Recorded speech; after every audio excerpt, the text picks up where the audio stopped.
పాలు కాగబెట్టి ఆ పాలు చల్లారినాక రోజు మీగడ తీసి ఫ్రిడ్జ్లో పెట్టాను ఫ్రెండ్స్. స్టవ్ మీదనైతే పెద్దగా ఫస్ట్ అయితే పెట్టాను, ఇలా పెడుతున్నాను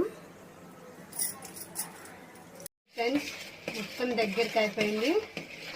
ఇంకొక మనకి 5 minutesలో నెయ్యి అయితే వచ్చేస్తుంది. దగ్గరికి అయిపోయి ఇట్లా సపరేట్ అయింది. ఇలా మొత్తం నెయ్యి అయితే వచ్చేసింది అండి. చూడండి మొత్తం నెయ్యి అయితే మనకి వచ్చేసింది.